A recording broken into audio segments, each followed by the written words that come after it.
Te paran por la calle y no has hecho nada. Te para un policía y puede acabar en una detención. Es lo que ha ocurrido en el caso de Serín Envalle, exdiputado en Madrid, arrestado en un operativo policial que, según la versión de la policía, empezó con la identificación de varias personas por comportamiento sospechoso y terminó con 7 detenidos, entre los que hay activistas, periodistas y acusaciones de resistencia y desobediencia. Pero desde su entorno político, desde Podemos, están denunciando una intervención policial marcada por el perfil racial y violencia policial. Difícilmente la policía va a admitir eso porque es ilegal, pero no sería un episodio aislado. Llevamos años con alerta de organizaciones como Amnistía Internacional y con resoluciones del Defensor del Pueblo que han advertido que esto pasa en España, que la policía identifica a personas basándose en su apariencia, redadas de extranjería en barrios concretos y controles selectivos difíciles de justificar solo por criterios de seguridad, algo que cuestiona frontalmente la prevención policial que permite la ley y la percepción de sospecha permanente sobre determinados cuerpos. La pregunta ya no es solo qué pasó con Serín Envalle, sino cuántas veces ocurre sin que haya un diputado de por medio, sin activistas, sin periodistas y sin cámaras delante. El propio Envalle denunciaba hace un mes el hostigamiento continuo de la policía en la calle. No es casual que me pare con tanta frecuencia la policía, decía. El lío no va a ser pequeño para el gobierno porque va a tener que explicar si el ministro del Interior ha hecho algo para combatir estas operaciones raciales. Y todo en un momento en el que el Parlamento Europeo acaba de aprobar el nuevo reglamento de devoluciones que sienta las bases para las deportaciones masivas. Si a esto le sumamos las imágenes que nos están llegando desde Estados Unidos, donde estamos viendo a los agentes del ICE identificar, detener y expulsar a las personas siguiendo su perfil racial, el paralelismo difícilmente se puede obviar. Enseguida vamos a reflexionar sobre esto con tu ayuda, pero antes vamos a escuchar cómo suena el mundo a estas horas. Estás escuchando La Cafetera y si lo estás haciendo eres la Resistencia y no estás sola.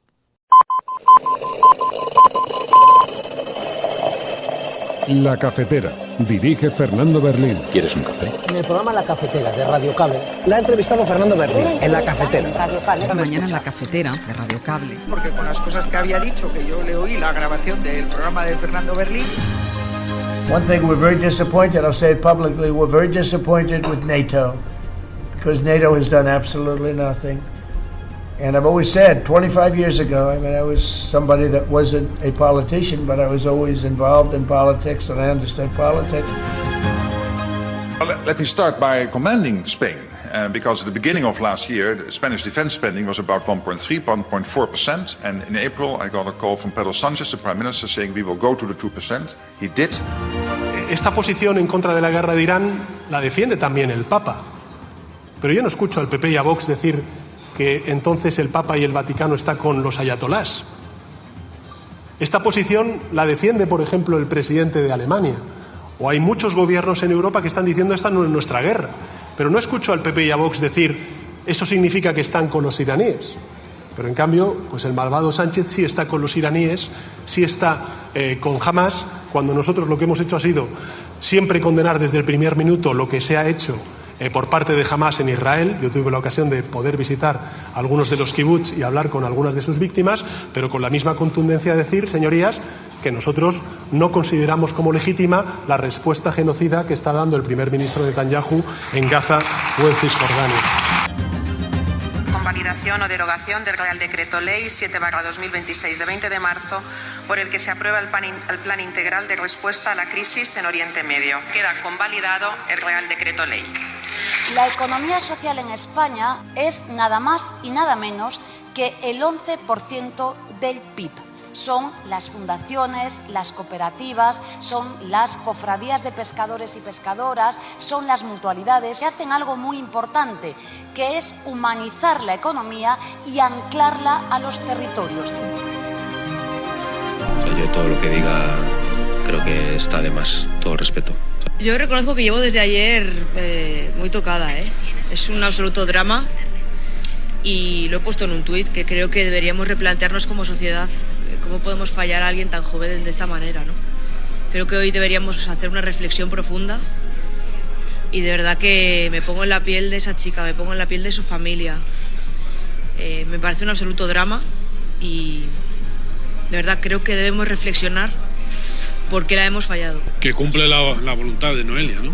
Y que es absolutamente legal, se han seguido todos los pasos y me parece correcto. Nosotros creemos que hay una mayoría de españoles muy afectados viendo esta terrible noticia, porque para nosotros es una aberración y es un fracaso del Estado, de los poderes públicos y un fracaso muy grande para la sociedad, porque los poderes públicos deberían estar para garantizar una vida digna a todas las personas y bueno, aunque las situaciones sean muy difíciles, pues hay que procurar cuidar y paliar en la medida de lo posible pues las enfermedades, las dolencias, los problemas que pueda tener cualquier persona y además muy peligrosa para que ahora una dolencia psiquiátrica pues pueda ser motivo de un suicidio asistido, que es lo que va a ser esto. Por favor, hay niños. Por favor.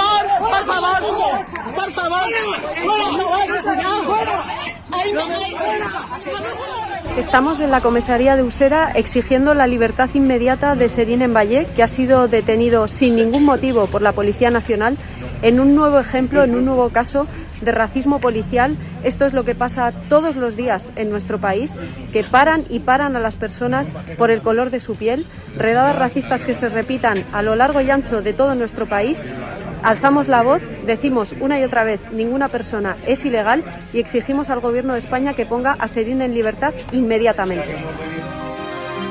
Que la realidad migratoria es algo estructural a nuestro país y evidentemente gestionar la política migratoria con eficacia es una oportunidad para nuestro país. En ese sentido, bueno, pues hay algo que destaca mucho las conclusiones del informe del CES y es que la regularidad administrativa es algo absolutamente esencial. La derecha y la ultraderecha en este país llevan años llenándose la boca hablando de la patria. Yo les quiero decir hoy aquí una vez más que la patria es que funcionen los hospitales públicos. La patria son los colegios públicos. La patria es el derecho a tener un sistema de la dependencia público y que funcione.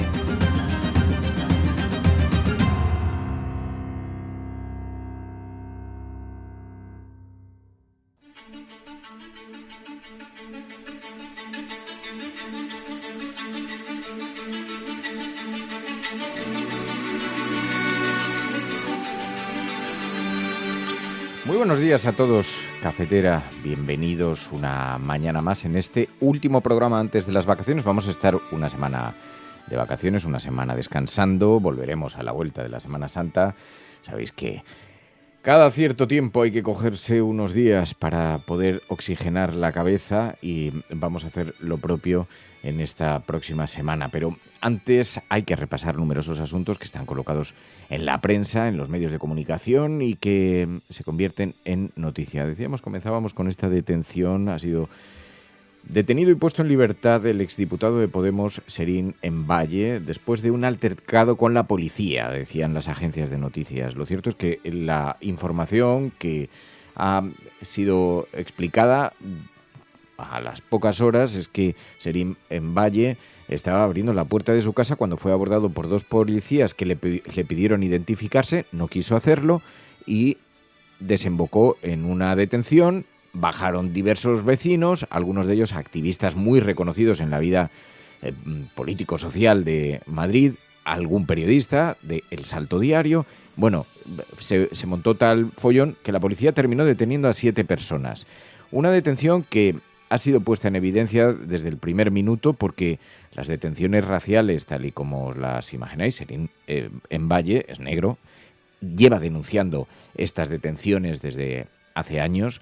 Se producen precisamente por ese perfil racial, es algo que la ley no contempla, no permite, hay una cierta ambigüedad legal en torno a eso, que aprovecha la policía, ha sido denunciado reiteradamente, no es que lo diga yo, es que lo ha estado diciendo Amnistía Internacional desde hace años. Y bueno, la ley obliga a que si le pides la identificación a alguien es porque hay una justificación concreta, no vale el porque sí. No te explican por qué te paran, no vale control rutinario sin más contexto. Te puedes preguntar cuál es el motivo de la identificación y la policía tiene que dar alguna razón. Lo dice la Ley Orgánica de Seguridad Ciudadana. Te puede pedir que te identifiques cuando haya indicios de que has cometido una infracción o delito, o sea necesario prevenir un delito. Pero simplemente por tu aspecto, por tu raza o porque le dé la gana a alguien, no te puede pedir la identificación. Claro, como está en ese territorio de la ambigüedad, la policía lo que dice es que alguien trató de robar un automóvil, respondía a un perfil similar y por eso les pidieron la identificación tanto a Serín Envalle como a una persona que la acompañaba. La persona que la acompañaba mostró su carnet, no sucedió nada, pero Serín Envalle se negó, lleva meses sufriendo este acosos parecidos y terminó siendo detenido. Bueno, todo esto pone el foco en un momento en el que políticamente, además, en el Parlamento Podemos trata de desmarcarse, de distanciarse del gobierno, con lo cual encuentra en esto también un extraordinario asunto para confrontar directamente con el gobierno de Pedro Sánchez, que va a tener que explicar si el Ministerio del Interior está poniendo algún tipo de mecanismo en funcionamiento para evitar estas detenciones ilegales. Pero aquí ya vemos cómo se mezcla lo político, cómo se mezcla lo racial, cómo se mezclan todas estas acusaciones de racismo y en un contexto, como decíamos en la apertura del programa, que es evidente que tiene unos enormes paralelismos con lo que estamos viviendo en el mundo, esas imágenes que nos llegan desde Estados Unidos, con el ICE identificando, deteniendo, expulsando a las personas siguiendo su perfil racial. Si le añadimos además que el Parlamento Europeo acaba de aprobar este nuevo reglamento de devoluciones que sienta las bases para las deportaciones masivas, el momento que estamos viviendo es extraordinariamente preocupante, extraordinariamente inquietante. Bueno, ayer, como decía, de pronto la información fluía en una enorme velocidad, no entró en las portadas de los periódicos porque tiene digamos, una aproximación algo regional, dado que era diputado en la Asamblea de Madrid, fue diputado en la Asamblea de Madrid, también porque, digamos, la prensa conservadora pues es un asunto en el que entra de puntillas y la prensa progresista más cercana al Partido Socialista y al Gobierno pues va a tener que hacer equilibrios con este asunto porque deja en una situación al Ministerio del Interior bien delicada. Así que, sobre todo, que va a tener que ofrecer una respuesta a este gobierno. Así que con todo esto encima de la mesa, bueno, pues la cosa es complicada. Vimos ayer precisamente a Ione Belarra exigiendo la puesta en libertad en esas primeras horas en las que estuvo detenido. Estamos en la comisaría de Usera exigiendo la libertad inmediata de Serín Envalle, que ha sido detenido sin ningún motivo por la Policía Nacional en un nuevo ejemplo, en un nuevo caso de racismo policial. Esto es lo que pasa todos los días en nuestro país, que paran a las personas por el color de su piel, redadas racistas que se repitan a lo largo y ancho de todo nuestro país. Alzamos la voz, decimos una y otra vez, ninguna persona es ilegal y exigimos al Gobierno de España que ponga a Serín en libertad inmediatamente. Así que diferentes reacciones políticas dentro de ese partido, igualmente también Pablo Fernández. Porque ha sucedido algo extraordinariamente grave ahora mismo y es que la policía ha detenido a la puerta de su casa a Serín Envalle, que es un militante por los derechos de las personas migrantes y que es miembro de Podemos, y desde Podemos exigimos su inmediata puesta en libertad. Ya está bien de hostigamiento, ya está bien de persecución policial por el color de la piel, ya está bien de redadas racistas y, como digo, es extremadamente grave que se haya detenido a las puertas de su casa y con enorme brutalidad policial a Serín Envalle, militante por los derechos de las personas migrantes y miembro de Podemos. Exigimos al Ministerio del Interior, al señor Marlaska, su inmediata puesta en libertad. Es bochornoso y extremadamente grave lo que está pasando en este país, las redadas racistas, la brutalidad policial y la persecución a las personas migrantes por el color de su piel. Hay algunos elementos que hacen muy sospechosa esta detención. No fue puesto a disposición judicial, lo que demuestra que no habría una gravedad de delitos como se le atribuyó para la identificación. tuvo que declarar, pidió su abogado, pero es que, claro, Serín en Valle vive en una cooperativa ecologista con diferentes personas, se estaba abriendo la puerta de su casa, fueron a por él, le pidieron identificarse, no quiso, le acusaron de desobediencia y a partir de ahí empezaron a bajar vecinos a protestar por una detención tan arbitraria. Bueno, incluso ha provocado reacciones políticas en otros grupos, Sumar. ¿Me vas a permitir que empiece esta entrevista, sí, por favor? Bueno, manifestando el rechazo por parte de mi espacio político y de mi grupo parlamentario en relación a la actuación que esta tarde se ha producido pues con una serie de activistas en Madrid. Pero vamos a dices en Lavapiés, sí, la detención de Serín Vallé, y de otros 6 activistas. Sí. Decía Verónica Barbero, la portavoz del grupo parlamentario Sumar, era entrevistada en el canal 24 Horas y otros grupos políticos. Hemos visto también a Más Madrid, muy contundente, pidiendo información al respecto sobre esta detención. Y esto también revela un poquito la dimensión de la cuestión, porque ya antaño hubo en Lavapiés, precisamente al hilo de unas detenciones también policiales muy cuestionables, se produjo también un estallido de protestas muy importante, con movilizaciones en la calle, con muchas ONGs, con muchos ciudadanos exigiendo que se frenasen estas identificaciones raciales. Claro, y aquí hay una cosa de la que se habla muy poco, es que esto ocurre de forma muy frecuente en Madrid. Muy frecuente. Y cualquiera que haya paseado por el centro, yo vivo en el centro de la ciudad, y he visto en decenas de ocasiones patrullas de la policía que pasan frente a una persona de origen extranjero o con rasgos extranjeros, generalmente latinoamericanos o africanos, parar el coche de la policía, bajarse a pedir los papeles. Esto sobre el papel no es legal, pero es difícilmente demostrable, porque la policía siempre argumenta alguna cuestión, pues que está investigando alguna suerte de indicio, alguna suerte de delito, alguna cosa. Y normalmente cuando para gente que no está dispuesta a meterse en un proceso judicial de denuncia. Pero esto se ve con bastante frecuencia.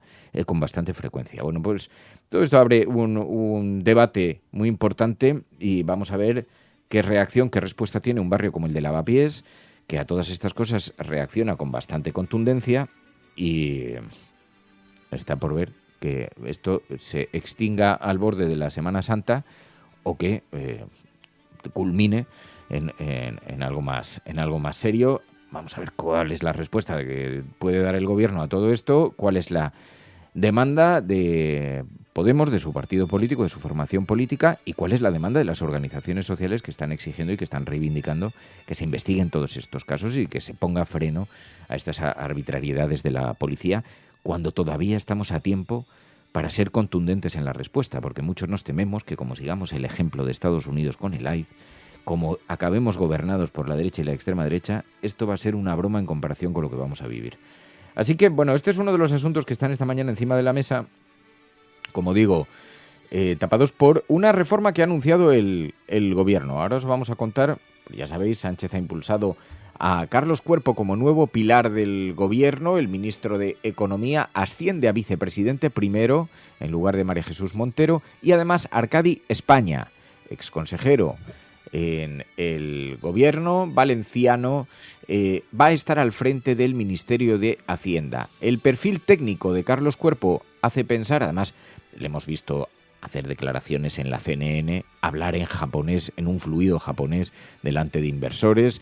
Hemos visto que tiene un perfil muy técnico, raras veces confronta. Bueno, ¿cómo será que el Partido Popular no se atreve a preguntarle en el Congreso de los Diputados? Porque el grado de conocimientos, pues digamos que no dejaría muy bien a sus interlocutores. Asciende a categoría de vicepresidente del gobierno, mientras que el perfil político de Arcadi España, como decimos, ha sido consejero en Valencia, asciende también y crea esa dualidad en esta pequeña revolución del gobierno de Sánchez, en esta pequeña remodelación del gobierno tras la salida de María Jesús Montero. En su lugar, quiero comunicarles que el nuevo vicepresidente primero del gobierno será Carlos Cuerpo, el actual ministro de Economía, Comercio y Empresa. Carlos Cuerpo es, como muchos saben, uno de los economistas y servidores públicos más brillantes de nuestro país. Es doctor en Economía, es funcionario, técnico comercial, economista del Estado, un profesional de dilatada experiencia que ha servido en distintos organismos europeos como la Comisión Europea, como la AIREF y también desde la Secretaría General del Tesoro. Carlos está haciendo un trabajo excepcional al frente del Ministerio de Economía y estoy convencido de que será un fantástico vicepresidente primero de Economía. Y deseo también informarles que a partir de mañana mismo el nuevo ministro de Hacienda será el hasta ahora secretario de Política Territorial Arcadi España. Arcadi es licenciado en Ciencias Económicas y Empresariales, cuenta con un máster en Dirección y Gestión Pública y con una dilatada trayectoria al servicio del Estado. Como miembro de varios ministerios, también como conseller de Política Territorial y como conseller de Hacienda de la Generalitat Valenciana. Es una persona, en consecuencia, recta, inteligente, comprometida, que dará continuidad al buen hacer de María Jesús Montero. Y que, estoy convencido, junto a Carlos Cuerpo, ayudará a mantener a España en la senda de transformación y responsabilidad fiscal y prosperidad por la que venimos avanzando desde hace ya casi 8 años. Por tanto, experiencia, integridad, solvencia técnica, coherencia, ese es el perfil de este Gobierno. Gracias. Así que en este anuncio del presidente Pedro Sánchez daba a conocer los nombramientos y ubicaba en este espacio el debate. Mientras tanto, ayer, finalmente, Noelia murió tras 600 días de lucha para recibir la eutanasia. La joven española que había demandado morir dignamente después de numerosos padecimientos a lo largo de su vida y a pesar del intento de su padre por frenar la eutanasia, recurriendo la justicia, ayer finalmente tuvo lugar la eutanasia de Noelia. O sea, yo todo lo que diga creo que está de más, todo respeto. Yo reconozco que llevo desde ayer muy tocada, ¿eh? Es un absoluto drama y lo he puesto en un tuit, que creo que deberíamos replantearnos como sociedad cómo podemos fallar a alguien tan joven de esta manera, ¿no? Creo que hoy deberíamos hacer una reflexión profunda y de verdad que me pongo en la piel de esa chica, me pongo en la piel de su familia. Me parece un absoluto drama y de verdad creo que debemos reflexionar por qué la hemos fallado. Que cumple la voluntad de Noelia, ¿no? Y que es absolutamente legal, se han seguido todos los pasos y me parece correcto. Nosotros creemos que hay una mayoría de españoles muy afectados viendo esta terrible noticia, porque para nosotros es una aberración, es un fracaso del Estado, de los poderes públicos y un fracaso muy grande para la sociedad, porque los poderes públicos deberían estar para garantizar una vida digna a todas las personas y bueno, aunque las situaciones sean muy difíciles, pues hay que procurar cuidar y paliar en la medida de lo posible pues las enfermedades, las dolencias, los problemas que pueda tener cualquier persona y además muy peligrosa para que ahora una dolencia psiquiátrica pues pueda ser motivo de un suicidio asistido, que es lo que va a ser esto. Os recomiendo buscar el programa especial que dedicamos a este capítulo porque entre las reacciones, entre los comentarios de la gente, que en los comentarios que han ido publicando a cuenta del vídeo, hay algunas reflexiones muy interesantes, algunas de las que enviaron los propios oyentes de la cafetera, y con esta eutanasia solicitado una joven de 25 años que tenía esta biografía tan difícil, tan dura, pero que finalmente encontró la paz pidiendo este proceso de eutanasia y sometiéndose a los más estrictos rigores y controles de la justicia española, y a pesar de que su familia trató de impedirlo a través de unas organizaciones que también vimos cómo trataban de aprovechar el dolor de un padre o la posición de su padre, porque en esto también hasta hay literatura, pero no me atrevo a entrar en esa materia, porque yo desde luego no he tenido contacto ni conozco a los protagonistas, pero el intento del padre por impedir una decisión de una hija que aparentemente desatendió, según decía ella, en sus 25 años, lo que sí que es verdad es que todo falló, las instituciones, la familia, el Estado y algunas organizaciones que se han sumado a la batalla judicial simplemente para tratar de capitalizar este dolor y llevar el ascua a su sardina contra la ley de eutanasia. Una auténtica vergüenza. Bueno, pues mientras tanto, esto ayer protagonizó el debate público, está en las portadas de los periódicos. Esta mañana muere Noelia, víctima de la vida y de la eutanasia, dice el periódico ABC. Mientras en el periódico El Mundo también la joven Noelia consuma su muerte voluntaria asistida por el Estado, dice el periódico El Mundo. Y mientras también, pues en el periódico La Vanguardia, Noelia Castillo recibe la eutanasia tras una larga batalla judicial. Desde luego llama la atención, claro, la posición de abogados cristianos, pues todos la sospechamos, la imaginamos, y ya entendemos que lo que tratan de hacer es una jugada que va más allá del caso concreto. Pero el 80% de la población española está a favor de la eutanasia. El 80% de la población española. De manera que ni siquiera los periódicos conservadores se atreven a pisar demasiado esa línea, porque es un asunto que no solamente todos tenemos aceptadísimo, sino que es de sentido común.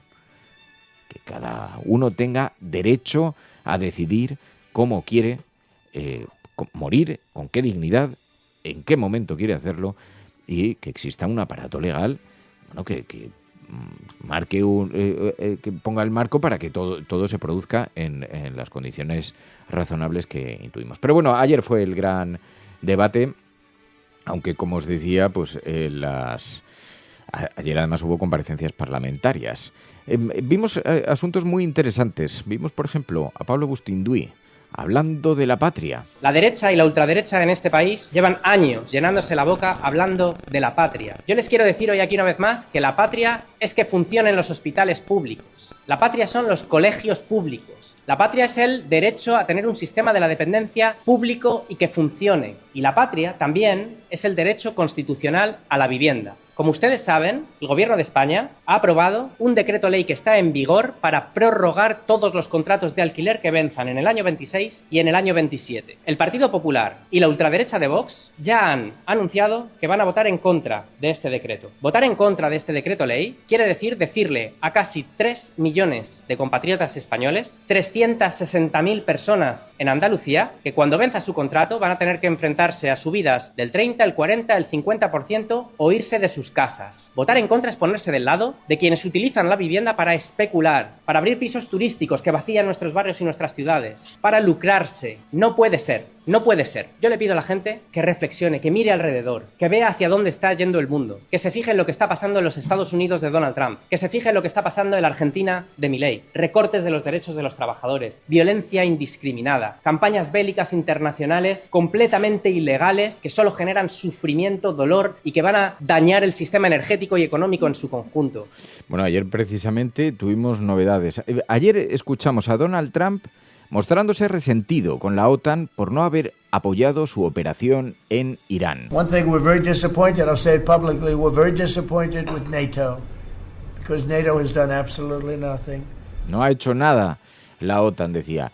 Y precisamente ayer vimos al secretario general de la OTAN alabando ahora a España por su aportación económica a la estructura de la OTAN, por su gasto en materia de defensa. Tantas críticas que hemos recibido de Estados Unidos. Bueno, las cosas parecen que están cambiando. Let me start by commending Spain, because at the beginning of last year, the Spanish defense spending was about 1.4%, and in April I got a call from Pedro Sánchez, the Prime Minister, saying we will go to the 2%. He did.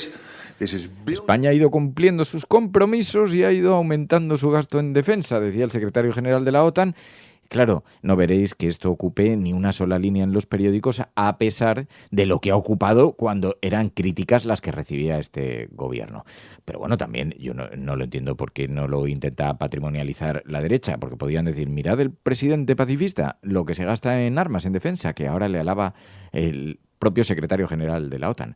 Bueno, mientras tanto, el gobierno trata de defenderse de las críticas. ¿Cómo nos acusan de apoyar a los ayatolás?, decía Pedro Sánchez. Esta posición en contra de la guerra de Irán la defiende también el Papa. Pero yo no escucho al PP y a Vox decir que entonces el Papa y el Vaticano está con los ayatolás. Esta posición la defiende, por ejemplo, el presidente de Alemania. O hay muchos gobiernos en Europa que están diciendo esta no es nuestra guerra. Pero no escucho al PP y a Vox decir eso significa que están con los iraníes.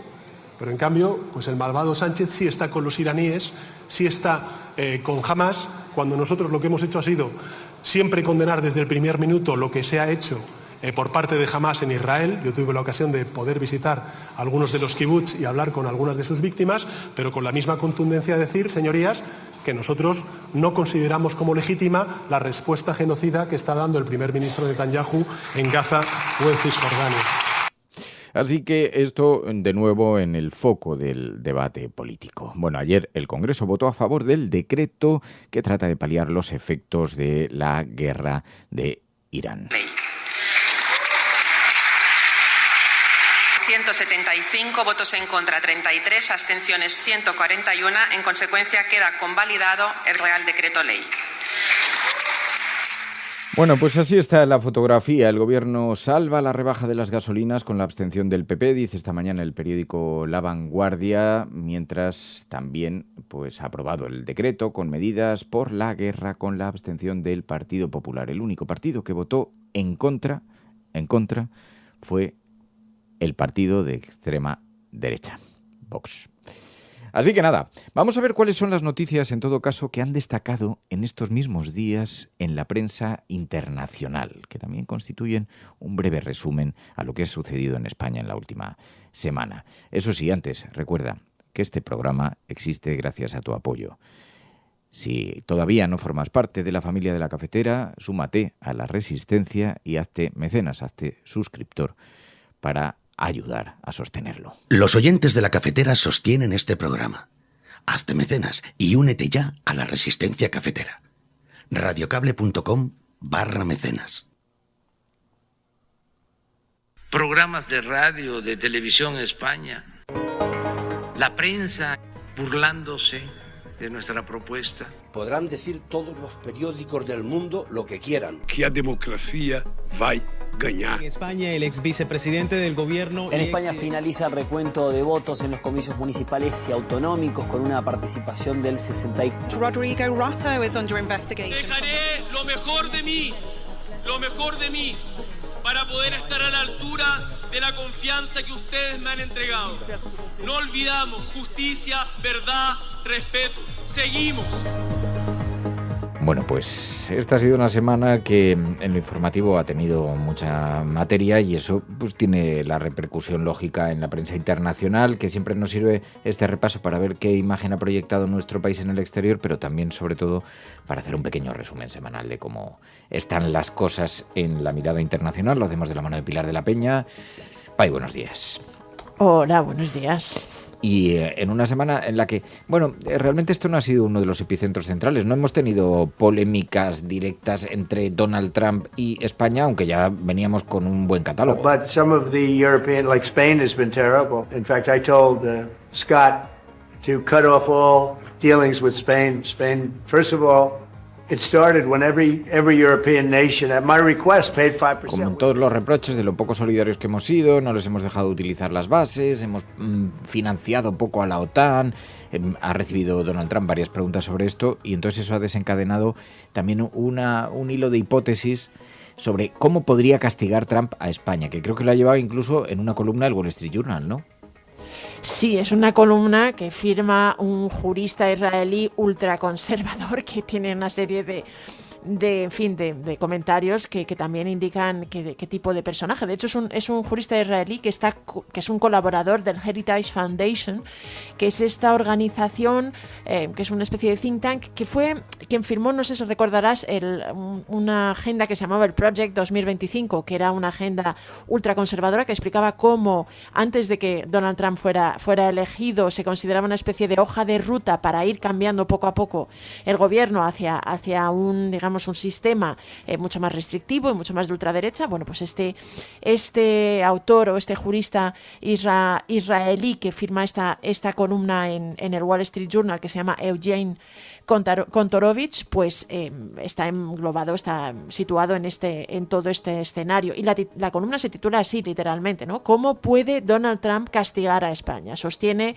y defiende, bueno, pues que esta posición del liderazgo de España en generar tantas críticas a Estados Unidos y a Israel por la guerra en Irán, esta negativa a usar las bases, y luego menciona sobre todo mucho todas las medidas que se tomó con Israel, aunque lo vincula con Estados Unidos, pero realmente la mayor parte de los agravios tienen que ver con Israel, tiene que ver con las críticas a la guerra de Gaza, con llamar genocidio, con el embargo a la venta, a la compra y venta de armas que decretó el gobierno español, y con pues algunas de las medidas que ha llevado a cabo. Y en esta columna, pues todo esto se justifica como, aprovechando que también el gobierno español ha negado el uso de las bases, pues se considera que esto está realmente debilitando o dificultando la capacidad de Israel y de Estados Unidos para defenderse. Este es un poquito el argumento. Y lo que este columnista pues recomienda es algo que ya algún otro congresista en Estados Unidos también de ultraderecha había mencionado, que sería incluir a España en una lista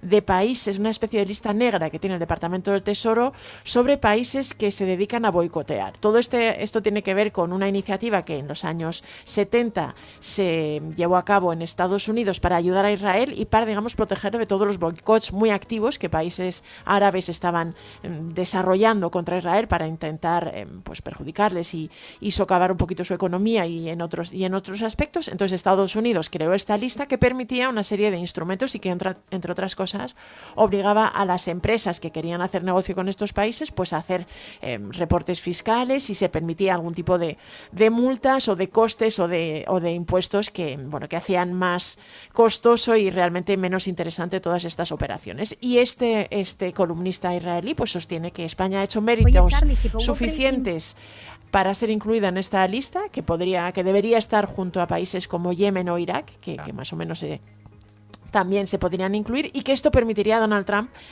pues imponer una especie de coste económico y castigar económicamente a España, ¿no? Porque decía pues que entre las herramientas que tiene Trump, los aranceles, por ejemplo, podrían tener algún tipo de problemas judiciales después, especialmente de la sentencia del Tribunal Supremo que los declaraba ilegales, que además acabar con el digamos el comercio bilateral podía ser complicado porque España es miembro de la Unión Europea.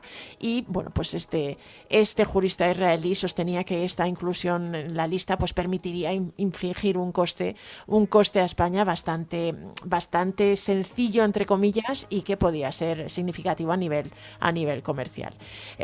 Es verdad que los argumentos no niega que tienen un aspecto claramente ideológico y político, porque dice que además con esta inclusión pues claramente el mensaje sería que el problema que tiene Estados Unidos es con el gobierno de Pedro Sánchez, que califica de ultraizquierda, y que si por ejemplo pues hubiera un cambio de gobierno se podría fácilmente retirar a España de esta lista y acabar con las sanciones. Pero para que te hagas una idea del personaje es quien firma esta columna, aunque está publicada en la sección de opinión del Wall Street Journal, nada menos. Él mismo la ha publicado y la ha promocionado con un tuit en sus redes sociales diciendo que claro, que España se ha negado a permitir que Estados Unidos utilice las bases conjuntas para que se ataque a Irán, pero deja que los hombres usen los baños de las mujeres cuando se identifican como mujeres. Así que este es un poco el nivel del debate, el nivel de algunos de los argumentos que están teniendo quienes defienden desde Estados Unidos aplicar algún tipo de sanción a España por sus críticas a la guerra en Irán. Bueno, es la mirada. Supongo que existen algunos mecanismos que podría utilizar Estados Unidos, pues es verdad que estando enmarcados. Este es uno de ellos, de hecho. Hay varios congresistas que lo habían insinuado incluso antes del tema de las bases, era uno de los instrumentos y de las herramientas que podría aplicar Estados Unidos, y este jurista pues detalla un poquito cómo se podría hacer y explica un poquito los pasos a seguir y qué permitiría, ¿no? Cuáles son los castigos o los impuestos y digamos las consecuencias que podría tener. Está por ver cuánto es una ocurrencia propia, qué relevancia tenemos real como para que desemboque en que un senador, un congresista pueda estar pensando en España, o cuánto es inducido por las preguntas de nuestros periodistas allí o de incluso la oposición y el propio Vox, que tiene encuentros habituales por allí y que consiguen que nos lancen unas críticas y algunas cosas, pero enmarcados dentro de la Unión Europea no parece que sea muy fácil que se impongan sanciones particulares en concreto, y más cuando se ha pactado. Porque luego vamos a ver cuánto financiamos de la OTAN realmente y todo esto, y cuánto financian el resto, ¿no? Pero bueno, más allá también es verdad que es lo que dices, cuando ha hablado Donald Trump a este respecto, ha sido directamente a preguntas muy concretas, y en algunas de las últimas declaraciones, de hecho, incluía algún otro país, no se refería únicamente a España, incluía algún país más con quien estaba molesto, y en general lo que está bastante enfadado y ha cuestionado y ha criticado son al resto de aliados de la OTAN, es decir, esto se engloba. Es verdad que España, y aquí se destaca mucho, y además Pedro Sánchez sí que en el entorno y digamos en los medios europeos sí se le reconoce como uno de los que más claramente ha hablado, uno de los líderes, al menos a nivel vocal, de esta oposición a la guerra y esta defensa de una postura y de no entrar y de no haberse involucrado, sí que está señalado, pero está bastante diluido, digamos, en el marco de la Unión Europea en conjunto. Que en esto también hay mucho debate. Es verdad que es a preguntas de los periodistas, y también hay muchas críticas. ¿Cómo es posible que poco patriótico preguntarle a Donald Trump en esos términos, en ese sentido, tal? Yo creo que es lo conveniente, que obviamente un reportero español, la lógica es que le pregunte a Donald Trump si se plantea alguna reacción, y creo que independientemente de lo que a cada uno le pueda parecer. Pero como he visto, había mucho debate en torno a Landete en las redes y demás, pero es lógico, estando en Estados Unidos yo haría exactamente igual, le preguntaría a Trump por cuestiones relativas a España. Otra cosa es lo que haga la oposición, que en ese sentido sí me parece poco patriótico. Es verdad que gracias a esas preguntas a lo mejor Donald Trump nos sitúa en el mapa y a partir de ahí nos empieza a pegar pellizcos. Pero también es cierto que no es la responsabilidad de un periodista esa. Pero curiosamente el otro día entrevistaron a Landete, hizo una reflexión que me llamó mucho la atención, que Trump está consiguiendo etiquetar a Pedro Sánchez como su gran rival. O sea, en ese sentido, digamos que Donald Trump no estaría siendo muy hábil. Esta que habitualmente pregunta a Trump es el que le hizo esa pregunta y, como veis, nos atiende desde la sala de prensa de la Casa Blanca. Muy buenas tardes, buenos días allí, Landete, ¿cómo estás? ¿Qué tal? ¿Cómo te encuentras? Oye, estoy en shock. Te ha llamado Fantastic People Like You, ha dicho. O sea, yo me preocuparía si Trump te dedica un piropo, ¿no? Bueno, la verdad que la declaración completa, él empieza diciendo la gente de España es fantástica y los líderes, y ahí dice, como tú, yo no sé si me estaba llamando líder, que no lo soy, si estaba diciendo que es fantástico o si le caigo muy mal, no lo sé, no tengo ni idea, y además me da igual lo que él opine de mí personalmente, ¿no? Lo que pasa que estaba claro que él tenía ganas de salir con España, tiene ganas de hablar de España y critica mucho al gobierno de España, cosa que yo creo que no le está saliendo como él piensa, ¿no? Porque sigue hablando de lo del comercio, que es muy difícil de hacer, pero cuanto más critica a Pedro Sánchez, más convierte a Pedro Sánchez en un líder del Frente Internacional en contra de Trump.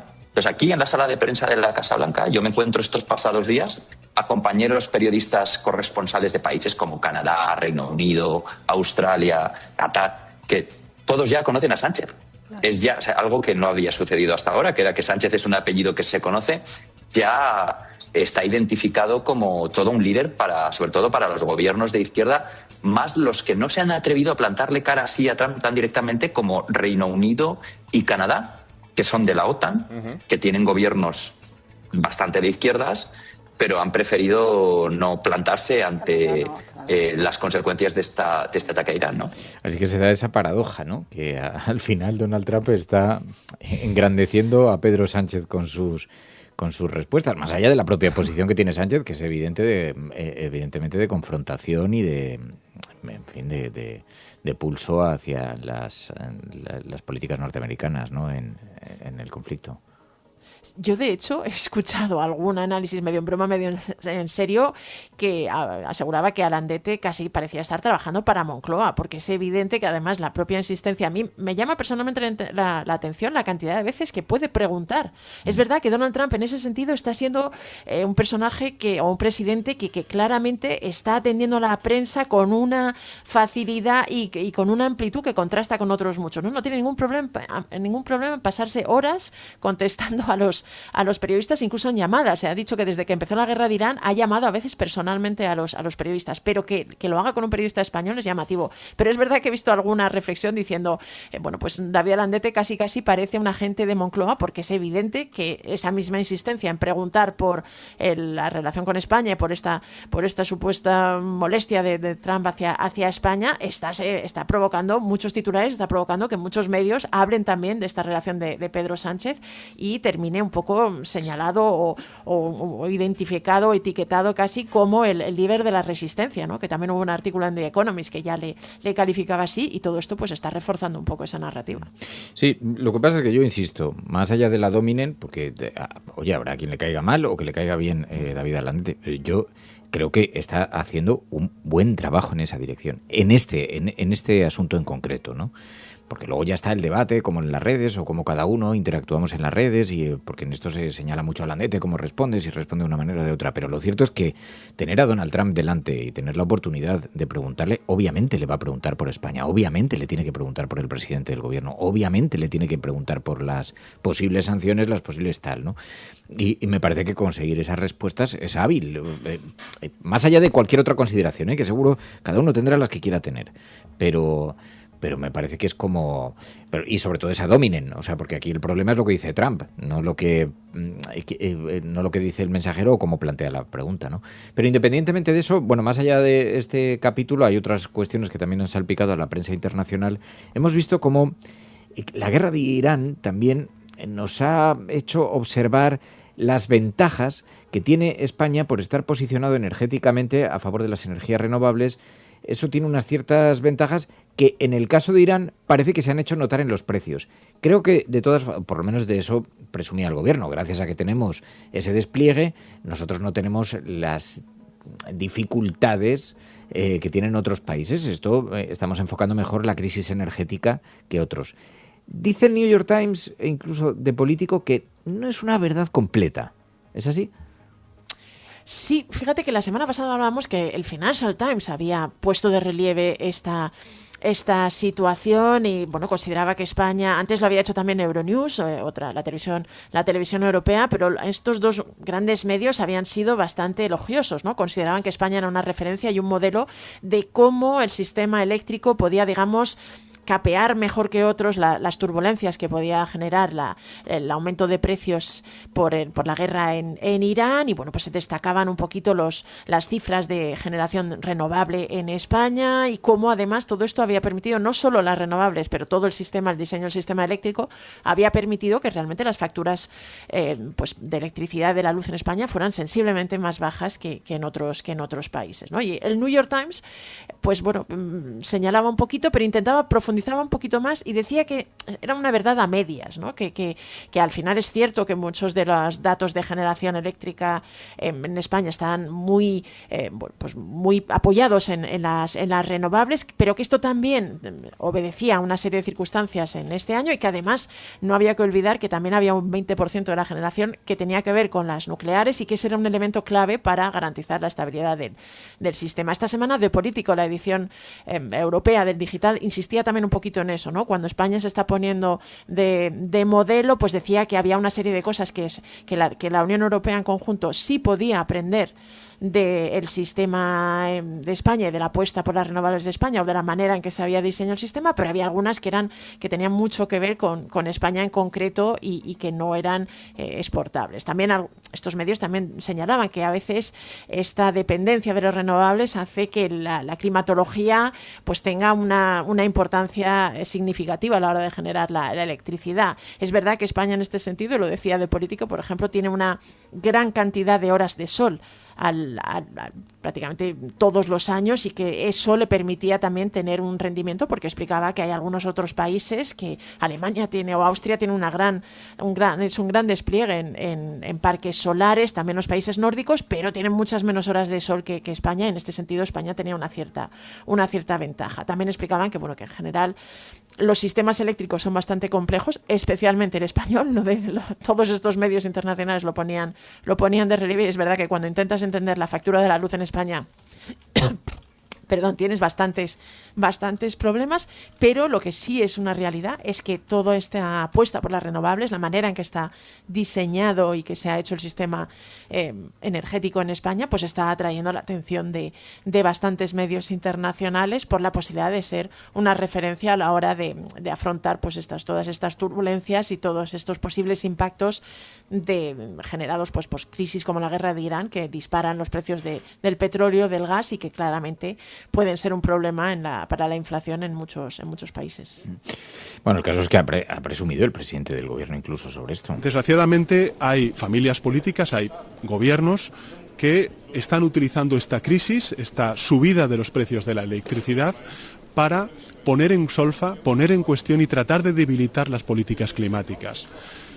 Creo que España puede mostrar los buenos ejemplos de cómo esa transformación energética, de cómo esa apuesta por las renovables están haciendo que nuestros conciudadanos, nuestras industrias, nuestras empresas, nuestros trabajadores, nuestros hogares sufran un menor impacto en el precio del gas como consecuencia de tener ahora mismo un 60% de la electricidad proveniente de fuentes de generación renovables. Simplemente por ponerles un ejemplo, que sepan los ciudadanos. Pero bueno, independientemente de eso, pues hay tesis que sostienen lo contrario. Y luego también hemos visto cómo el apagón ha sido uno de los grandes asuntos también. El informe definitivo de los expertos europeos sobre el gran apagón ha tenido bastante eco. Y no culpa un solo elemento, sino una tormenta perfecta de factores. Esto parece que ha sido acogido por la prensa internacional en esa misma dirección. ¿Os acordáis? El gran apagón. ¿Saben ya las causas del apagón del lunes? Las causas del apagón las hemos trasladado a través de nuestros portavoces oficiales hasta donde las informaciones que tenemos nos permiten decir. Son 2 desconexiones masivas de generación con 1,5 segundos de diferencia, y en los 3,5 segundos a continuación, es decir, en 5 segundos, se produjo una desconexión masiva que desequilibró el sistema, desconectó la interconexión con Francia y produjo el cero. Bueno, pues esto fue entonces, en aquel momento, pero este nuevo informe, el informe definitivo, sí ha tenido algo de repercusión, ¿no? Ha tenido bastante, igual que el gran apagón y toda la controversia que generó, también el temor y la inquietud que se instaló en Europa ante la posibilidad de que un apagón como este no se limitara a España, sino que pudiera ser general, o que hubiera un riesgo real en todo el continente, y esto provocó que haya habido una investigación de varios meses de ENTSO, que es como la Asociación Europea de Gestores de Transportes de Electricidad, ¿no? Que son los que firman este informe. Es un informe muy detallado, me parece que son pues varios centenares de páginas, o no sé si son 167 páginas, me parece.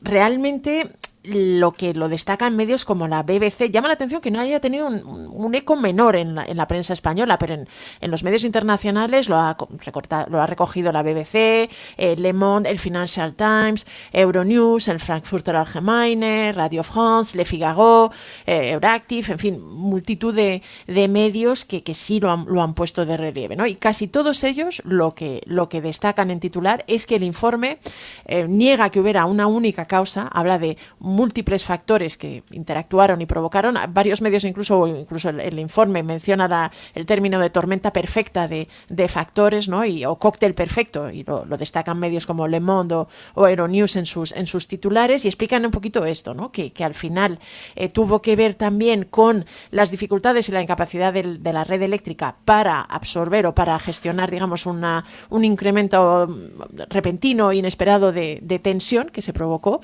y pues con otra serie de deficiencias que detallan un poquito en el informe. Los medios internacionales lo recuerdan un poquito todo lo que fue el gran apagón, el caos que generó en España, la batalla política. También son varios los que recuerdan esto, ¿no? Que al final el apagón generó también una serie de debates políticos, y se señaló a la importancia de las renovables. De hecho, desde la derecha se aseguró que ese había sido la causa del apagón, y los medios internacionales lo que destacan es que el informe final de los expertos europeos descarta que la culpa fuera directamente de las renovables. El Financial Times, por ejemplo, es uno de los diarios internacionales que más pone de relieve esto, ¿no? Que el informe dice dice que el problema no fueron las renovables, sino que se debió a una multiplicidad de hechos. Y también lo que destacan del informe varios medios internacionales es que, bueno, este apagón se consideró muy importante y generó mucho temor. De hecho, ha sido calificado como el primero de su tipo o de un estilo que se teme que pueda haber más en Europa, pero el informe da las recomendaciones para evitar que se puedan volver a producir un corte tan masivo como este. Luego ha habido otras cuestiones que también nos llaman la atención. Bueno, Vox está viviendo un auténtico terremoto por las denuncias que hay en torno a su financiación y que lanzan gente como Ortega Smith. Algunas son insinuaciones, otras son afirmaciones más o menos claras, pero como estamos viviendo todo este episodio tan llamativo... Tenemos que tener un congreso en el que todos los afiliados, que no ha habido nunca un congreso, podamos plantearnos si este es el tipo de organización que queremos, si este es el ejemplo que queremos dar a los españoles, si esto es lo que queremos transmitir, que vamos a hacer cuando lleguemos al gobierno. Y luego también la cuestión económica. Queremos que se abra un debate claro y sincero. ¿Dónde va el dinero de Vox? ¿Quién maneja el dinero de Vox? ¿Quién se puede estar beneficiando del dinero de Vox? ¿Estamos actuando tal y como queremos que actúe? Bueno, un programa oculto y un organigrama oculto, porque lo que es cierto, y ya se sabe porque se viene comentando en muchos foros desde hace años, es que quienes deciden el destino de Vox, quienes negocian al más alto nivel en nombre de Vox, no son los dirigentes oficiales que aparecen en el organigrama público de Vox, sino unos señores que en teoría, sobre el papel, son meros proveedores del partido. Yo dimití por mi propio pie, también dimití porque estaba ya en una situación inaceptable de guerra sucia a nivel interno.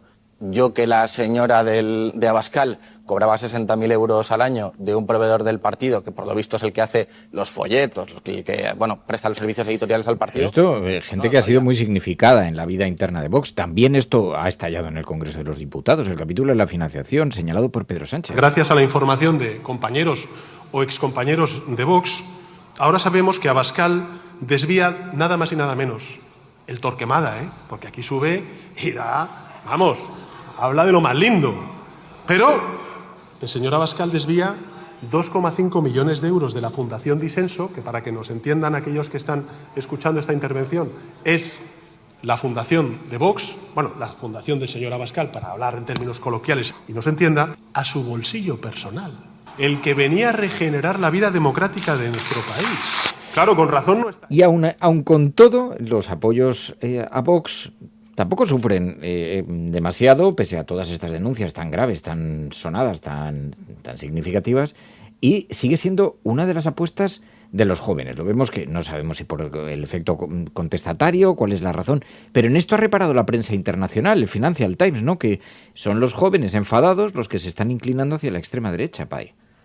Sí, es un reportaje bastante largo y bastante detallado que publica el prestigioso diario económico. Lo firma Barney Jobson, que es su corresponsal aquí en España, y el titular es principalmente, básicamente ¿no? Como los españoles jóvenes y enfadados son los que se están inclinando hacia la extrema derecha, la derecha radical, como la llama, y hacia el partido Vox, y están provocando este impulso y este auge que está teniendo. Es verdad que el Financial Times destaca que en España, digamos, las encuestas y en general las evidencias es que las chicas jóvenes, las mujeres jóvenes, siguen más bien cercanas a la izquierda, pero la juventud masculina pues ha dado un giro y ahora mismo, decía el diario británico, es más conservadora de lo que ha sido en las últimas décadas, ¿no? Y explica un poquito cómo además esto se está trasladando en un apoyo a Vox. También recuerda que Vox es un partido que se creó en 2013 por algunos miembros desafectos o digamos que estaban descontentos con el Partido Popular y que no consideraban que no era lo suficientemente conservador, y además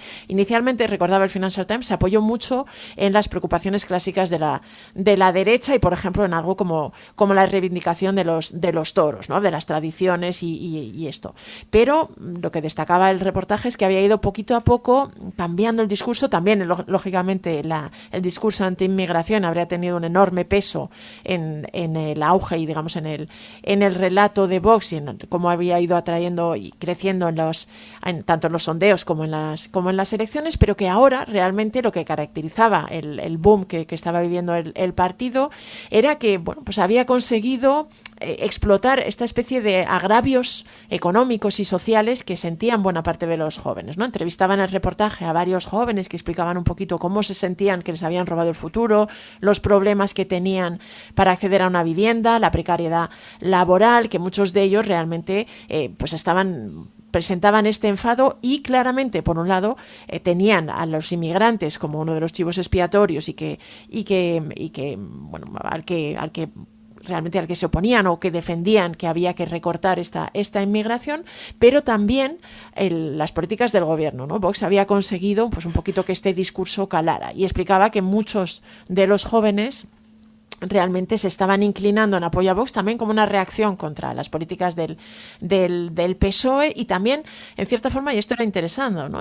Había sido todo este descontento, había sido espoleado, decía, por una banda de artistas de rap y de podcaster e influencers de extrema derecha, ¿no? Entre ellos mencionaba a artistas como Angie Corín o El Hincho y luego a influencers como Wall Street Wolverine, como Daniel Esteve de Desocupa y como Abito Quiles, que los mencionaba con nombres y apellidos y vinculaba un poquito con todo este crecimiento. Así que explicaba un poquito, recogía los últimos datos y los porcentajes de votos que había tenido Vox en las últimas elecciones, en concreto en las autonómicas, en las que había estado entre un 17 y un 19% de los votos. Señalaba que estaba todavía lejos de otros grandes partidos de extrema derecha en Europa, pero crecían y además el elemento clave para su éxito actualmente era esta especie de estos agravios económicos que sentían los jóvenes y que era lo que les estaba impulsando tanto en las encuestas como en las distintas elecciones que había habido este año, por ejemplo.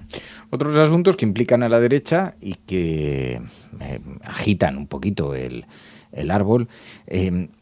Uno de ellos tiene que ver con este debate que se ha abierto en torno a la conquista y las palabras del rey Felipe VI. En la conquista se cometieron abusos, excesos. Hay cosas que luego, cuando las estudiamos, las conocemos, y bueno, pues en nuestro criterio de hoy en día, con nuestros valores, pues obviamente no pueden hacernos sentirnos orgullosos, pero hay que conocerlos y en su justo contexto, no con excesivo presentismo moral, sino con un análisis objetivo y riguroso.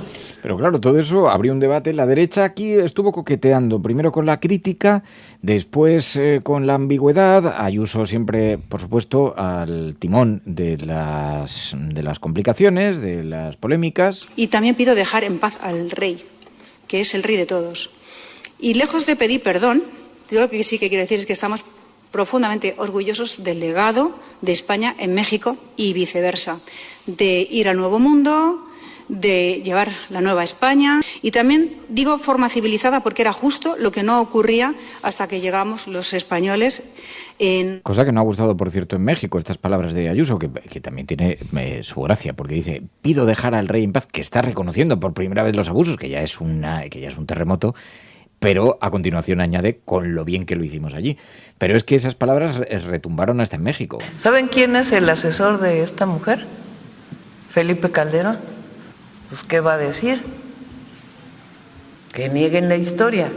Bueno, y hasta el rey de España ha reconocido que hubo abusos durante ese periodo. Y ella no. ¿Cómo lo va a reconocer? Pues al revés. Pero bueno, el caso es que la polémica, cómo lo han recibido los medios los partidos conservadores, de eso ha llegado incluso a la prensa francesa, ¿no? Al diario Libération, que es verdad que es un diario ubicado un poquito en la izquierda, pero que el titular es muy llamativo del artículo. El artículo, por cierto, lo firma François Museau, que es el corresponsal aquí de este diario, que lo hemos tenido en la cafetera contando un poco todos los proyectos de Diario Vivo. Y bueno, el artículo se titula la derecha española se atraganta tras excusarse el rey por la colonización de México. Y lo que pone de relieve es esto, que a pesar, bueno, de que incluso califica de sobrio el reconocimiento por parte de Felipe VI, de muy prudente de estos abusos y de estas controversias durante la conquista de América, pues esto ha sido un ejercicio de arrepentimiento que ha irritado a los conservadores y sobre todo a la extrema derecha, ¿no? Bueno, pues detalla un poquito lo que en realidad este debate y esta división que existe en España entre los españoles que consideran que sí habría que pedir perdón públicamente porque se cometieron una serie de excesos por parte de los colonizadores y de los exploradores y de los conquistadores en el siglo XVI, y luego la derecha española que considera que la conquista solo puede ser motivo de orgullo, ¿no? Que son, dice el artículo, que acostumbran a darse golpes en el pecho y mostrar y, bueno, pues a hablar, criticar la leyenda negra y siempre reivindicar como una gran obra todo lo que se hizo en la conquista. Y la verdad es que el diario francés repasa un poco cómo se produjeron los comentarios de Felipe VI, habla también de cómo hay que situarlos en el contexto de esta crisis diplomática que se ha mantenido durante varios años con México. Recordaba la carta de López Obrador pidiendo a la corona española que hubiera una disculpa oficial, como esta carta se ignoró y esto fue recibido como una ofensa en México y pues hubo una especie de congelación de la relación bilateral que además mantuvo Claudia Sheinbaum, ¿no? Y explicaba Libération que toda la narrativa sobre la conquista es un asunto que es muy sensible en México, como todo esto demostraba, pero decía que también era muy delicado en España, ¿no? Y ponía de relieve que estas palabras de Felipe VI habían sido muy medidas y muy prudentes, pero que esto no había impedido que se produjera una deflagración, decía en la derecha española, ¿no? Y pues destacaba, no mencionaba las palabras de Ayuso, pero sí, por ejemplo, las de Núñez Feijóo, que había reivindicado que la conquista era un orgullo, que había calificado de disparate la idea de hacer un examen de ella de 5 siglos después, y pues hablaba un poquito, sí señalaba en Liberación que, claro, una novedad en este tema que lleva años o décadas casi que siendo motivo de debate, una de las novedades es que la monarquía se había pronunciado, ¿no? La monarquía que ostenta la jefatura del Estado y que en general está asociada a la neutralidad, pues sí que había habido una toma de posición. Pero también lo que destacaba Libération es que estas críticas en el PP, habían sido dentro de un orden, no habían roto el tabú del respeto a la monarquía, pero aseguraba que en la extrema derecha no había sido así y que realmente habían dado otro paso más, otra vuelta de tuerca en sus críticas. Recordaba que ya se habían mostrado bastante críticos con Felipe VI, ¿no? Le habían calificado de marioneta de los socialistas, por ejemplo, cuando también mencionó lo que estaba sucediendo en Gaza, y que ahora pues realmente se habían mostrado muy críticos. Y también mencionaba que la otra formación de ultraderecha que hay en España, Se acabó la fiesta, había ido incluso más lejos y había comparado la monarquía española, o había dicho que la monarquía española era ahora woke, con este término que se utiliza un poco para la izquierda y que está muy en boga en la extrema derecha, y que además parecía que también era amiga de la leyenda negra. Así que hemos tenido algo de festival con todo esto, pero más allá de la prensa internacional, también los viernes hacemos un repaso a algunas noticias que se han quedado en el tintero a lo largo de la semana, que no han tenido un excesivo protagonismo, que son noticias que pensamos que tienen que tener relevancia y a veces simplemente también que son algo costumbristas, algo divertidas para comentar aquí y que nos permiten también oxigenar un poquito de cara al fin de semana, queridos amigos. We will make America safe again. Ante Dios Todopoderoso, Venezuela. Por ahí hay un payaso. Lo primero que tiene que hacer o tenía que hacer es convocar a elecciones. Esas caritas del domingo. Lo que vamos a disfrutar el domingo con los progres. Le taché a Podemos de populista. Ahí me equivoqué. Pero el Partido Popular sí que tiene que tener credibilidad para hablar de corrupción, porque es nuestra seña de identidad. Y aprovecho la ocasión para invitarte a que acudas al acto de presentación de Vox en Barcelona. Pues este jueves, no sé si estaré yo, pero alguien de Ciudadanos seguro que acude, porque la cordialidad, de verdad, o sea, no es porque estemos, la gente que nos conoce fuera del plató sabe que esto ha sido siempre así. El cielo no se toma por consenso, el cielo se toma por asalto. Yes, we can. Yes, we did. Vamos a proceder a la exhumación de los restos del dictador Franco del Valle de los Caídos. El enemigo es Daesh, el terrorismo yihadista. Más allá de la agenda setting está la agenda de los oyentes de la cafetera. Buenos días, cafeteros. Buenos días, cafetera. Buenos días, mundo. Creo que la revolución dicen que será feminista o no será, y yo apunto, además, que será ecologista o no será. Hagamos que se nos oiga. Hagamos que se nos conozca. Buenos días, Resistencia. Buenos días, cafetera. Buenos días, Resistencia. Os hablo desde Atenas, donde vivo y trabajo desde hace más de 3 años, cuando empezó la mal llamada crisis de los refugiados. Buenos días, cafetera. Buenos días, cafeteros. Muy buenos días, Resistencia. Os saludo desde Miami. Tu colaboración es importante. Ayúdanos retuiteando la dirección de este programa. radiocable.com. Bueno, pues la semana.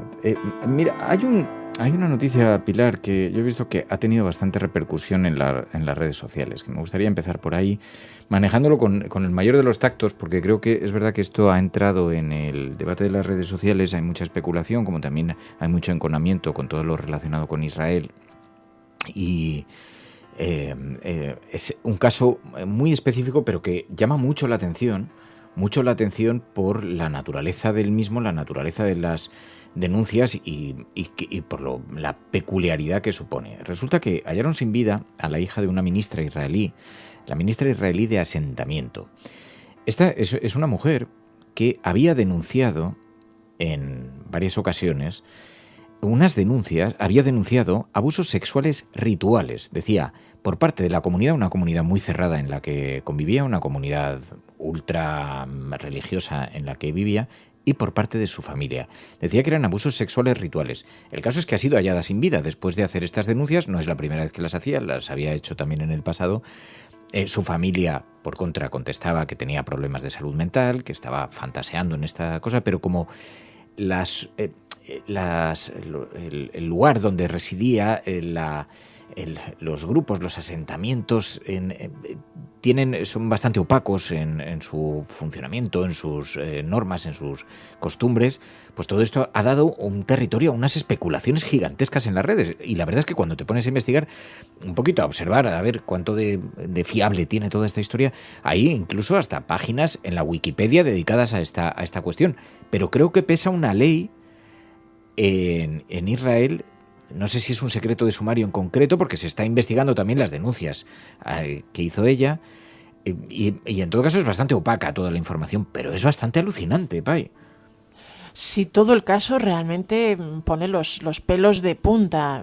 Al final, el hecho de que este 15 de marzo pues fuera encontrada sin vida en su domicilio, después de que unos meses antes hubiera presentado esta denuncia contra su propia familia, ¿no? Acusando de abusos sexuales desde que era niña, que además vinculados a una serie de rituales en esta comunidad, que es esta ministra de un partido ultranacionalista que está siendo uno de los más radicales, de los que además niega el derecho a la existencia del pueblo palestino, que defiende el concepto del gran Israel. Es uno de los partidos, digamos, más extremistas. Esta mujer pertenecía a este partido también, estaba vinculada a una parte de la sociedad israelí ultraconservadora. Fíjate que, según investigas un poquito, uno de sus hijos también fue acusado en un caso bastante sórdido en 2007 de haber secuestrado y torturado a un niño palestino, ¿no? Fue incluso condenado a cárcel. Ella denunció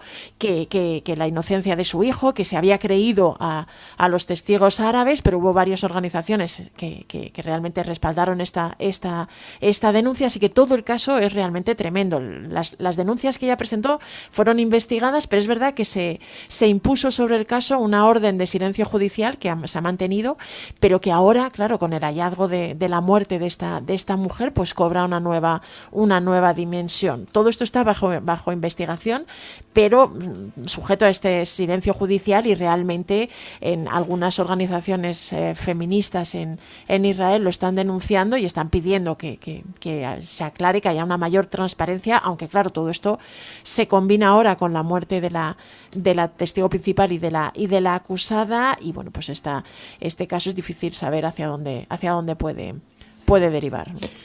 Bueno, el caso es que, sobre todo porque habla de un universo muy profundamente opaco, de unas comunidades que son que no conocemos prácticamente cómo son sus costumbres, sus hábitos, y claro, describía una serie de rituales. Claro, como se ha especulado tanto en torno a esto, pues es difícil establecer cuál es pero tiene un enorme protagonismo en las redes sociales. Nos pasó una cosa muy, muy peculiar. Cuando buscas información sobre esto y le pides al ChatGPT fuentes fiables, links y la síntesis un poquito de las denuncias que ha habido más sólidas, de las que ha hecho ella, no de las especulaciones en las redes.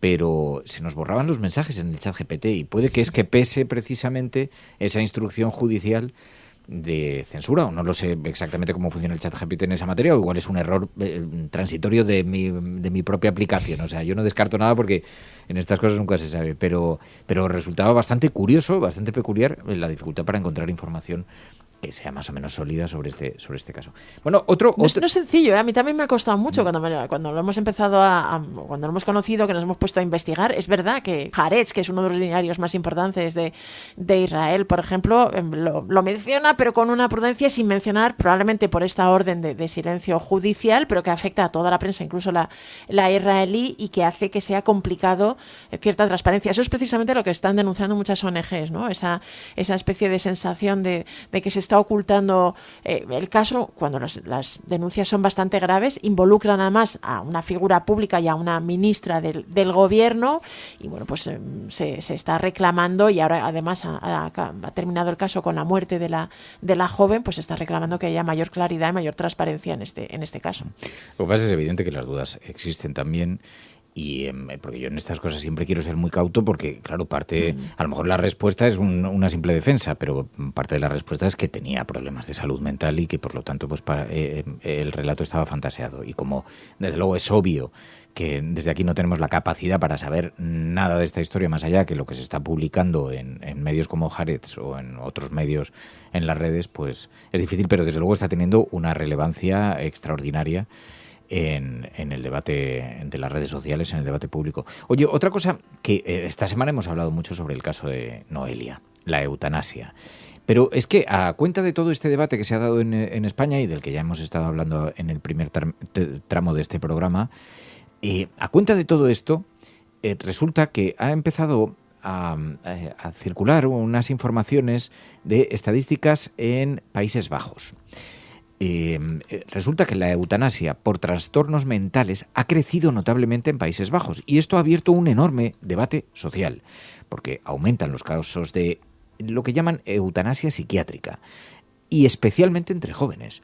Y entonces, a partir de ahí, se está empezando a cuestionar los límites de la psiquiatría para definir cuál es el sufrimiento irremediable, el que se va a mantener en el tiempo y que no va a ser, que no es posible de curar.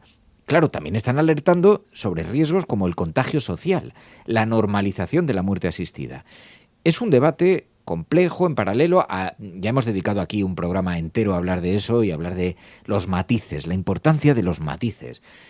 Está cubierto por la ley, pero es verdad que en Países Bajos se ha dado este debate social, porque los adolescentes pueden solicitar la eutanasia, no precisan a partir de una cierta edad, creo que es los 16 años, no precisa de consentimiento parental.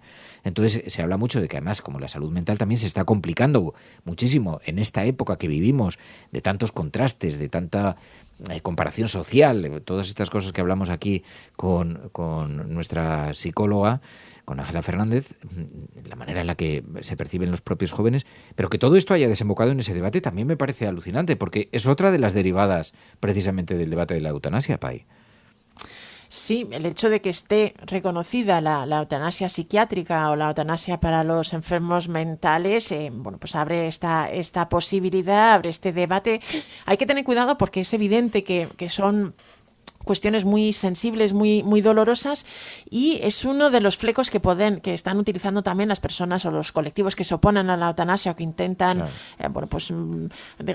revocarla con un argumento más moral que realmente de preocupación. Pero es verdad que pues algunos datos, esta encuesta que revelaba un aumento de la eutanasia, digamos, de psiquiátrica o de personas que estaban en tratamientos pues en tratamiento psicológico, que tenían problemas de salud mental, es un detalle que conviene tener presente y no ignorar. De todas formas, tengo la sensación de que la ley en España y, digamos, todas las garantías y los filtros que se han establecido funcionan, y normalmente no es tan sencillo como simplemente tener un mal día y decir que quieres someterte a una eutanasia, que parece a veces que es lo que pues sostiene o quieren insinuar los colectivos que denuncian esta variante de la eutanasia, ¿no? Al final hay una serie de protocolos y de digamos, requisitos médicos y de tribunales médicos que tienen que dar el visto bueno y que tienen que valorar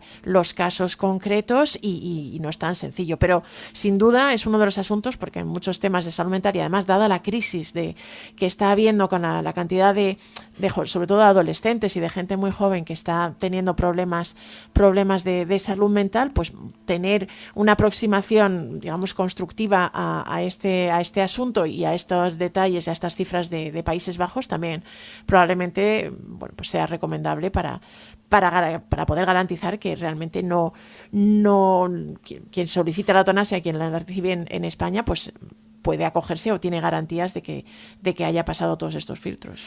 Claro, es que además esto es un debate muy complicado, porque lo pueden instrumentalizar de forma muy sencilla quienes los que son contrarios a la eutanasia.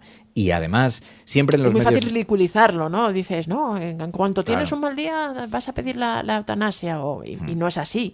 Pero es verdad que es indiscutiblemente un tema complejo y un tema sensible, y que hay que introducir el mayor número de elementos de control para que esto no sea una decisión que se pueda asumir.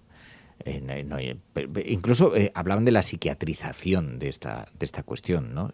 Pero me parece que es un debate interesante. Como también entiendo que este es un programa que hacemos para adultos, pero es verdad que luego existe la permanente discusión en los medios de comunicación. Esto creo que estaba descrito incluso en el libro de estilo del periódico El País, de cómo se debe tratar el suicidio, porque podría ser una forma de suicidio, cómo debe ser tratado en los medios de comunicación, porque existe el miedo de que el efecto contagio se pueda producir. Y de hecho nosotros hemos llegado a este debate, a este mismo tema, porque lo han rebotado en las redes varios psicólogos que alertaban precisamente de que el tratamiento que se debe dar a estas cuestiones para que no se convierta en un estímulo, porque también en esto dices, hombre, obviamente nadie toma de forma frívola una decisión de esa naturaleza, pero también es verdad que alimentas, digamos, bastantes relatos en esa dirección. Desde luego, por esconderlo tampoco evitas nada, pero no se puede tratar de forma frívola, ¿no? Bueno, me parece llamativo, y nos parecía que el debate y el caso concreto de Países Bajos merecía un comentario aquí. Oye, otra cosa que también, fíjate, es una historia, Pilar, que me ha dejado un poco anodado, porque por una parte me parece un adelanto científico notable. Revelan una vitamina que podría ayudar a proteger tus pulmones de la contaminación del aire. Pero por otra parte también me provoca un enorme temor, porque es lo que nos falta. Que es como esto de Elon Musk, de vamos a seguir destruyendo nuestro planeta y mientras buscamos vida en otro lugar.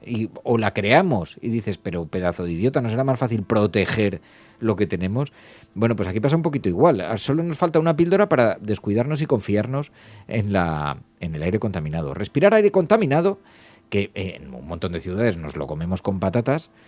Pues hay un estudio que muestra que unas partículas finas del aire pueden dañar los pulmones incluso cuando la contaminación parece baja, pero resulta que la vitamina C podría ayudar a amortiguar parte de ese impacto cotidiano.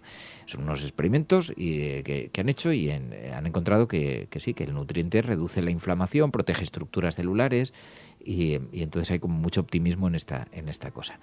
En la comunidad biológica, que es una cuenta en Instagram que seguimos mucho para estas cosas, lo daba como una gran, no sé, una cosa muy, muy importante. Claro, algunos decían, sí, lo que nos faltaba, promover políticas para contaminar, para aceptar que se contamine, ¿no? Fuentes, en fin, todo esto, ¿no? Y tenía un poco de razón. ¿Qué te parece?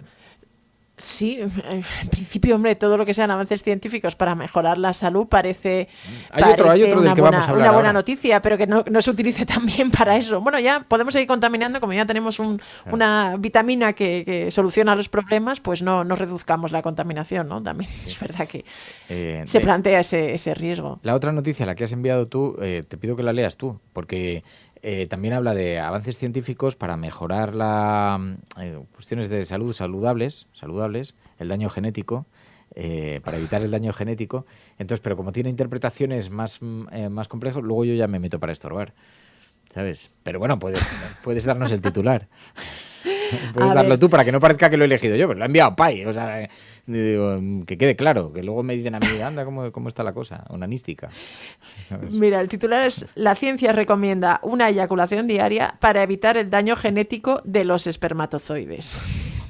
El titular es del periódico El Mundo. A ver, está apoyado en un estudio científico. Sí. A ver, que no es la primera vez que se habla de esto. No. Porque se ha dicho en muchísimas ocasiones, además se ha hablado pues que puede evitar incluso algunos tipos de cáncer, algunas cosas, porque por las razones que sea. Pero es que una eyaculación diaria no está mal, en todo caso, una eyaculación diaria para evitar el daño genético.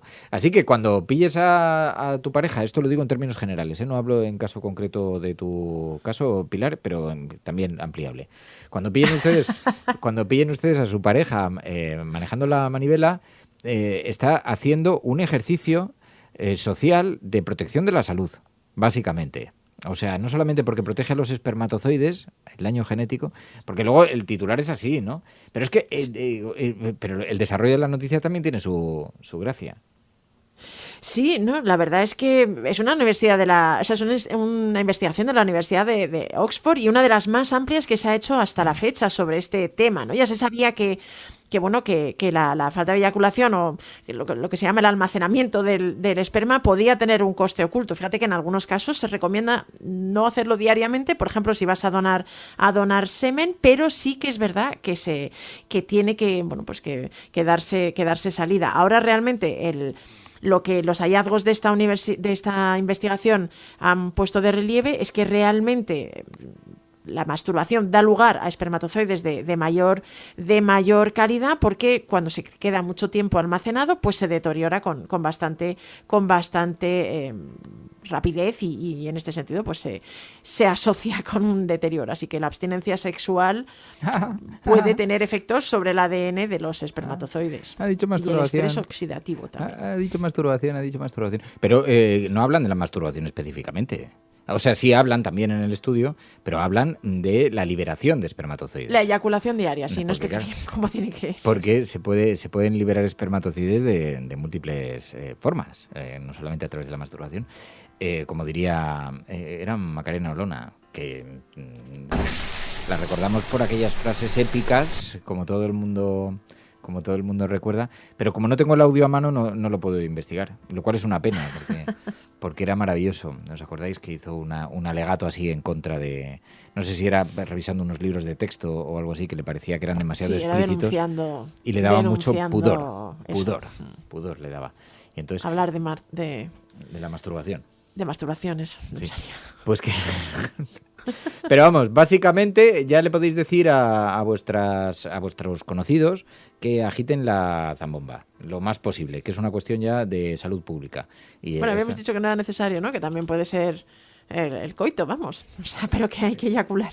Sí, bueno, sí, pero que cualquiera de las dos circunstancias es bien recibida. Es saludable. Es saludable. Para los espermatozoides. Es bastante saludable. Así están las cosas. Luego os quejáis. Y es que os traemos noticias de alto interés humano, alto interés social. Entiendo que esto entra dentro del capítulo de buenas noticias, ¿no? Pero por supuesto, cualquier argumentación siempre nos ha parecido un ejercicio de libertad muy interesante, pero daría para hablar mucho, porque cuántos tabúes existen en torno a la sexualidad, cuántos existen en torno a la masturbación. Y fíjate, este artículo no viene firmado, que esto ya me llama la atención. Pero dice, ¿y de los beneficios de la masturbación femenina? Porque, claro, hay tantos hombres periodistas interesados en que esta cuestión se revele saludable, no me preguntes por qué, pero que probablemente sea un hombre Claro, el que firma este texto. Hay mucha menos investigación sobre la masturbación femenina, en eso te doy toda la razón. Seguramente, no lo sé. Pero bueno, no quita para que seguramente también tenga su saludabilidad. Así está la cosa. Pero bueno, para que veáis, buscamos informaciones siempre muy inspiradoras. Siempre muy inspiradoras. Que por cierto, había otra que sí que me parece un desarrollo técnico-científico alucinante. El primer mapa celular de la cóclea que abre la puerta a curar la sordera. Es un estudio internacional que traza el primer atlas molecular unicelular de la cóclea de primates no humanos, pero es un avance que dicen que puede ser clave para mejorar la precisión de las terapias genéticas y de las terapias celulares contra la pérdida auditiva. Entonces, bueno, nos ha parecido también que han analizado más de 36.000 núcleos celulares de una especie de macaco, del macaco cangrejero, que por lo visto es uno de los modelos animales más utilizados. Esta parte me da un poco más de pena, pero la verdad es que todo lo que sea abrir puertas, que la ciencia abra puertas. Y ha sido una universidad china, que vamos a alucinar, porque estoy viendo algunos avances. Bueno, de hecho creo que han presentado una vacuna contra el cáncer que viene desde China. Parece que ha sido también en estos días. Esto ya no os lo puedo asegurar. No lo he visto eso, ¿no? Pero en fin, ¿qué cosas, Pai? ¿Cuántas cosas tenemos aquí encima de la mesa? ¿Sabes? La vida sigue su curso, sí. Ha sido una semana muy singular, queridos amigos, pero esperamos que hayáis disfrutado, que nos hayáis podido acompañar. Si no, ya sabéis que tenéis el archivo para recuperarlo y que es muy importante que si no sois suscriptores todavía, os hagáis mecenas de la cafetera, porque con vuestra ayuda se sostiene este proyecto. Y eso, que no solamente es un proyecto informativo, es un espacio de compañía. Así que vuestra aportación también contribuye a generar este lugar para aquellos que nos sentimos solos, incluso estando rodeados de personas, incluso estando acompañados. Gracias, Pai. Cuídate mucho. Pasa un buen fin de semana. No. Ah, no, claro, Espérate. que ya nos despedimos. Pasado Sí, una sí. buena semana. Que volvemos la semana que viene. O sea, la próxima no, porque es Semana Santa. Vamos a descansar la semana entera. Volvemos la siguiente. Así que el lunes no nos busquéis. Así valoraréis. Volveremos con fuerza, pero Sí. nos tomamos unos días. Sí. Necesitamos cargar las pilas, pero poned el lunes la cafetera para comprobar nuestra ausencia. Porque esto os hará valorar un poquito más no ya el esfuerzo y todo eso, sino la compañía tan formidable que da este programa. Gracias, Pai. A la vuelta hablamos. Abrazos, resistencia. Venga, Disfrutad. cuidaos mucho, disfrutad mucho. Descansad un poquito si os dejan. Venga, adiós.